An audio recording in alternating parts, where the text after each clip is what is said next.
कणकवली शहर विकास आघाडीला निवडून देण्यासाठी तुमची महत्वाची भूमिका होती, काय सांगा? सर्वप्रथम मी शहर विकास आघाडीचे आमचे सर्व नेते उदयजी सामंत साहेब, आमदार निलेश चिराणी साहेब, आमदार किरण सामंत साहेब, आमदार राजेश गिरी, आमदार संजय आगरे साहेब, आपले परशुराम उपरकरजी, सतीश सावंत आणि सर्व आमचे जे आघाडीचे जे नेते होते त्या सर्वांचा आम्ही आधी पहिलं मी आभार मानतो. आणि शहर विकास आघाडी म्हणून ज्या वेळेला स्थापन झाली त्यावेळेला एकच ध्यास होता आमच्यासमोर की ही जी सत्ता जुलमी सत्ता होती आणि भ्रष्टाचारी जी सत्ता होती ती उलटवायची, हाच आमचा ध्यास होता आणि तो आम्ही त्याच्यामध्ये आम्हाला यश मिळालं असं मला वाटतं. ही निवड झाली, निवडीनंतर आता सत्ता चालवताना काय असतील उद्दिष्ट आपली?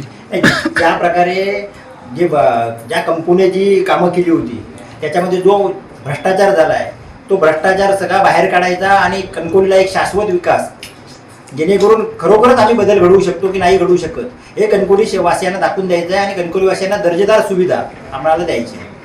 नेमका भ्रष्टाचार झालाय म्हणतात, एक दोन कोटी उदाहरण आपण सांगू शकता काय, कोणत्या कामात भ्रष्टाचार झाला? आता जो आमच्याकडे 3 कोटीचा हे बांधलाय धबधबा बांधलाय तिथे आता कोण आंघोळीला जातात ते बंडूवर्णेने एकदा सांगावं.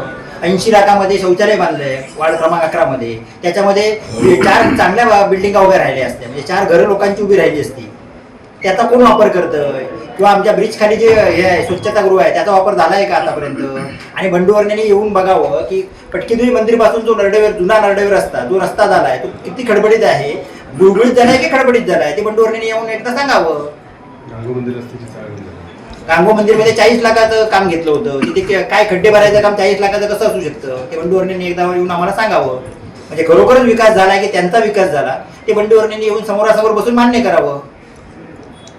नवीन ब्रिज असतील, अंतर्गत रस्ते असतील, त्यानंतर नूतनीकरण आहे आणि गटर नाले वगैरे आहेत, हे देखील कामं त्या काळात सत्तेत त्यांनी केलेले आहे असं त्यांचं म्हणणं आहे. कणकवली नगरपंचायतच्या समोरचं जे गटर आहे ते ग्रामपंचायत असताना झालेलं आहे, ते करू शकले नाही. तर नवीन ब्रिज काय करणार? भ्रष्टाचार करणे हाच त्यांचा एक उद्देश होता आणि ते त्याच्यामध्ये सफल झाले आहेत.